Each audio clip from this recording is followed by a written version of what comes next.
রংলেখা আর্টের পক্ষ থেকে সকলকে জানাই স্বাগতম।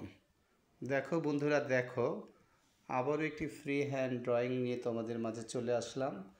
তো ফ্রি হ্যান্ডের ড্রয়িংটি আমি করার চেষ্টা করছি। এখানে সাদা কাগজের উপরে পেন্সিল দিয়ে আমি আগে গ্রাফটি করে নিব, মানে এঁকে নিব।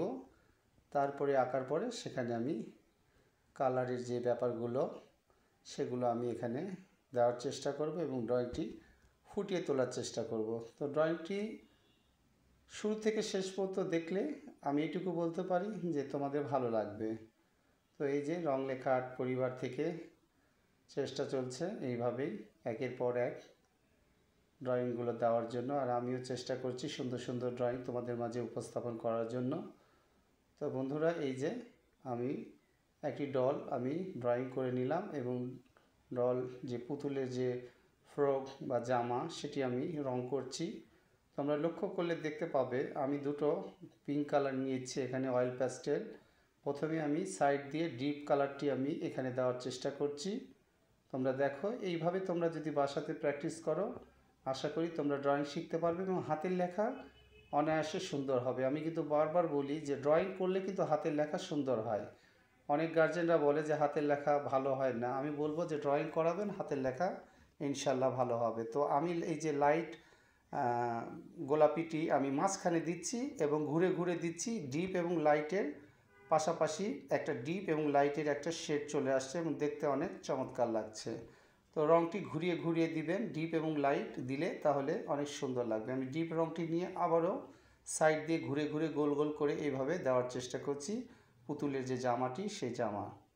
এবার নিচে যে পায়ের অংশ সেখানে মোজা, এখানে লাল মোজা আমি দেওয়ার চেষ্টা করেছি, ওপরের দিকে একটু হলুদ রাখার চেষ্টা করেছি। তো এই যে এইভাবে এখানে লাল এবং হলুদ দুটোই দেওয়া আমার প্রায় কমপ্লিট হয়ে যাবে। এখন এই যে লালটা দিয়ে দিলাম, এবার হলুদটা দেওয়া হচ্ছে। নিচের যে অংশটুকু সেই কাজটি আমার সম্পন্ন হয়ে গেল। এবার চলে যাব চুলে। চুল, এই যে চুলে যে কালারটি আমরা চুলের রঙটি আমরা করছি, যেহেতু পুতুল এখানে একটু মাল্টি কালার একটু ইউজ করা হচ্ছে চুলে, কালো রঙটি দেওয়া হচ্ছে না, একটু গোল্ডেন গোল্ডেন ব্যাপার আনার জন্য এখানে কালারটি ইউজ করা হচ্ছে চুলে।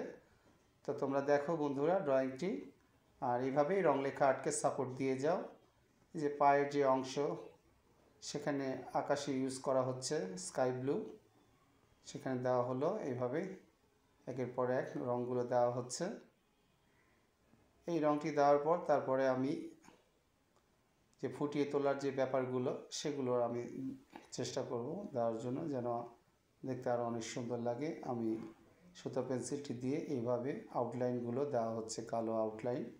কালো আউটলাইন দিলে ছবিটি অনেক দেখতে সুন্দর লাগে, আর এই জন্যই এই আউটলাইনটি দেওয়া। চুলের যে ব্যাপারগুলো সেখানে জিগজ্যাগ করে এইভাবে দেওয়া হলো একের পর এক। এবার চোখের যে ব্যাপারটা, এটা কিন্তু খুব সিরিয়াস ব্যাপার, এখানে একটু সাবধানতা অবলম্বন করতে হয়, না করলে এই চোখ মুখ এই ব্যাপারগুলো ভালো আসে না, দেখতেও তখন ভালো লাগে না। এই জিনিসগুলো একটু সাবধানে করলে অনেক সুন্দর লাগে। তো এই যে আমার কাজগুলো চলছে, আউটলাইনগুলো এই একের পর এক এইভাবে দেওয়া হচ্ছে।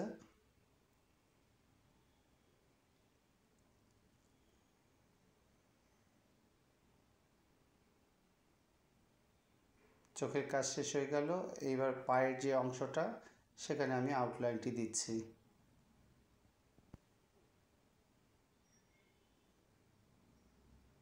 যে একের পর এক এইভাবে ড্রয়িংটি সম্পূর্ণ হয়ে যাবে। তো বন্ধুরা, ড্রয়িংটি কেমন হলো অবশ্যই জানাবে এবং রংলেখা আর্টের পাশেই থাকবে। আজকে এখানে শেষ করছি।